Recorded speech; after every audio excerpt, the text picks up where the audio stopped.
कहा जाता है कि जब इंसान मर जाता है तो उसकी रूह तुरंत बहुत दूर नहीं जाती, बल्कि अपने ही शरीर के पास रहती है, कभी तकिए के पास तो कभी बिस्तर के नीचे। जब उसे गहुस्ल दिया जा रहा होता है और कफन पहनाया जा रहा होता है, तब भी रूह सब कुछ देख रही होती है मगर कुछ बोल नहीं पाती। फिर वह समय आता है जब उसे कब्र में उतारा जाता है, लोग मिट्टी डालकर वापस चले जाते हैं और तभी रूह दोबारा शरीर में लौटा दी जाती है। इंसान ऐसे जागता है जैसे गहरी नींद से उठा हो। वह 3 बार उठने की कोशिश करता है, लेकिन हर बार उसका सिर कब्र की दीवारों से टकरा जाता है। उसी पल उसे एहसास होता है कि अब सब कुछ सामान्य नहीं है। तब वह समझ जाता है कि अब वह जिंदा लोगों में नहीं बल्कि मरने वालों में शामिल हो चुका है और आज की रात वह दूसरी दुनिया में है। कुछ देर बाद 2 फरिश्ते आते हैं जिनका नाम मुनकर और नकीर होता है। वे कब्र में उससे 3 सवाल पूछते हैं, तुम्हारा रब कौन है, तुम्हारा दीन क्या है और तुम्हारे नबी कौन है।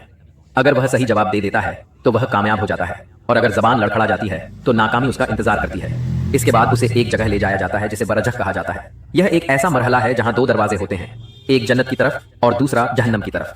वहीं इंसान कयामत के दिन तक इंतजार करता है।